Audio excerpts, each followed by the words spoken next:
Bem-vindo à aula de ativação profética. Hoje eu quero falar um pouquinho sobre exercícios espirituais. Lá em 1 Timóteo 4,7 fala assim: exercita a ti mesmo na piedade. Piedade fala de fidelidade a Deus, alguém que procura conhecer o coração de Deus para fazer a sua vontade. E fala que isso é um exercício. Alguém que vai andar em piedade, que vai viver uma vida de fidelidade, ele precisa exercitar. Também Hebreus 5,14 fala assim, que o alimento sólido é para os adultos, para os amadurecidos, que pela razão do costume, pela prática, pelo uso do dia a dia, ele tem a faculdade exercitada, tanto para discernir o bem, como para discernir o mal. O interessante é que esse texto fala que para a gente ter uma vida madura na fé, nós temos que ter os nossos sentidos, a nossa faculdade, a nossa capacidade sendo exercitada, treinada. Treinada para quê? Para discernir, para distinguir o que é de Deus, o que não é, o que é certo, o que é errado, o bem do mal. E isso fala que é um exercício, que é uma prática, que é um condicionamento, é como uma musculatura que eu tenho que mexer, me movimentar para adquirir uma habilidade, uma força. E Deus fala para nós termos exercícios. E o nosso exercício diante de Deus é termos uma comunhão com o Senhor e desejarmos tudo que está no coração dele. E para isso, nós precisamos ser como os judeus, que em tudo faziam perguntas. Um judeu responde uma pergunta com outra pergunta. É por isso que as pessoas mais inteligentes são os judeus, porque são pessoas que meditam, questionam, que têm interesse de saber mais. O apóstolo Paulo, ele mesmo falando, ensinando a igreja de Coríntios, ele falou, 1 Coríntios 9, 24 a 26, que todos correm, mas nós temos que correr de tal maneira que alcancemos o prêmio. Que todos lutam por uma coroa corruptível, mas nós lutamos por uma coroa incorruptível. E nós temos que nos abster de tudo, nós temos que deixar coisas, nós temos que criar hábitos. E depois do versículo 26, ele diz assim: e eu corro não como sem meta, e eu luto não desferindo golpes no ar. O apóstolo Paulo deixa bem claro que ele sabia para onde estava indo. Ele sabia o objetivo, ele não corria sem meta. 1 Coríntios 9, 26. Ele corria para alcançar objetivos que lhes foram revelados. E também fala que ele não lutava, não dava soco em qualquer direção. Ele batia no lugar certo. Ele sabia aonde ir, com quem falar, ele era dirigido nas suas orações, ele sabia que cidade que ele deveria ir, ele sabia a hora de falar, a hora de se calar. Então ele fazia a luta do dia a dia de forma precisa. E o apóstolo Paulo, quando ele foi relatar a sua conversão para Lucas, escreveu o livro de Atos, lá em Atos 22, versículo 8, o apóstolo Paulo fala que ele começou a sua caminhada com Jesus fazendo duas perguntas. E as perguntas do apóstolo Paulo foram essas.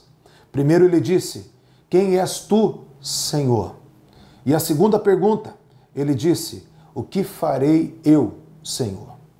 O apóstolo Paulo estava ensinando para nós, pedindo para Lucas estar escrevendo o livro de Atos, e nos ensinando que nós devemos perguntar duas coisas o tempo todo para o Senhor.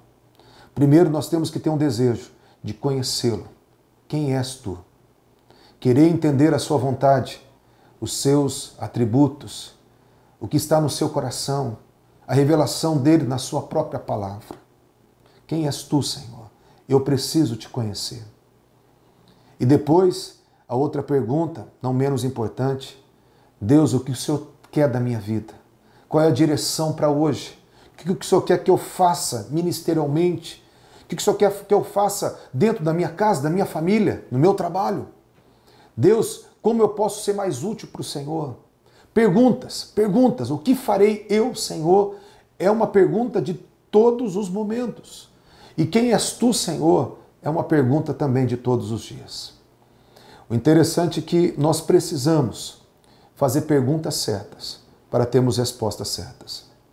O exercício espiritual para nos trazer discernimento é alguém que deseja muito saber o que está no coração de Deus.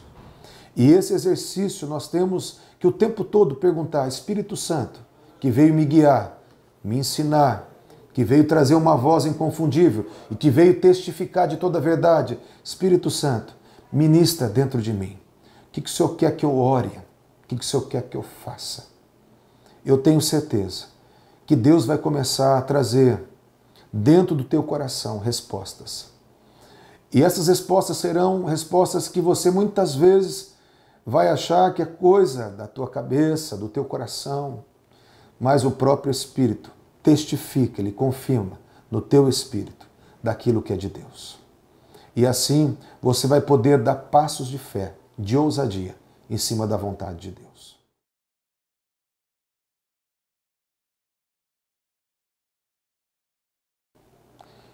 Após um tempo de perguntas, nós precisamos ficar meditando, pensando. O apóstolo Pedro, em Atos 10, 19 e 20, diz assim: enquanto ele meditava acerca da visão, disse o Espírito Santo: eis que 3 homens te buscam, levanta, desce e vai com eles, nada duvidando. Pedro estava pensando, estava raciocinando, estava meditando a respeito de algo que foi trazido no espírito dele. Ele estava num processo de oração e num processo de fazer perguntas, num processo de estar analisando numa forma espiritual aquilo que ele tinha recebido. Também quando Atos 11, 28, o profeta Ágapo, diz assim que Ágapo dava a entender que haveria uma grande fome em toda a terra. E essa fome aconteceu nos dias de Cláudio César. Dava a entender. De novo, foi o resultado de um tempo de raciocínio, de oração, de meditação, perguntando para Deus e parando para ouvir, para receber. E aquilo que é trazido no nosso espírito, porque o Espírito Santo ele fala no nosso coração, ele fala no nosso espírito, mas aquilo começa a borbulhar, muitas vezes na forma de um pensamento, na forma de um sentimento, na forma de uma vontade. E essas coisas que vão borbulhando dentro de nós, a gente começa a entrar em oração. E dentro desse processo de oração, de meditação, de um análise profundo, de um pensamento profundo em Deus, num processo de mergulhar no Espírito Santo, em oração, nós conseguimos entender, passa pela nossa mente e conseguimos ter certeza das coisas de Deus. O apóstolo Paulo também, em Atos 16, versículo 6, fala assim que ele estava tentando ir para a Ásia e o Espírito do Senhor o impediu. Estava tentando depois ir para Bitínia e o Espírito de Jesus não lhes permitiu. E de noite ele teve uma visão, um sonho noturno, que um varão da Macedônia, um jovem da Macedônia dizia: passa para cá e ajuda-nos. E ele meditando e orando, daí ele disse no versículo 10, Atos 16, 10, concluímos que o Senhor estava nos chamando para a Macedônia. De novo, é uma conclusão, é fruto de um tempo de algo que foi meditado, orado, pensado. Por isso eu quero que você deixe a sua mente e o seu coração serem canais para o Espírito Santo. Porque dentro do processo de perguntas, as respostas vêm dentro de nós. As respostas vêm no nosso coração. E essas respostas, elas são iluminadas, chegando à nossa mente com compreensões. E essas compreensões são testificadas pelo Espírito Santo de Deus.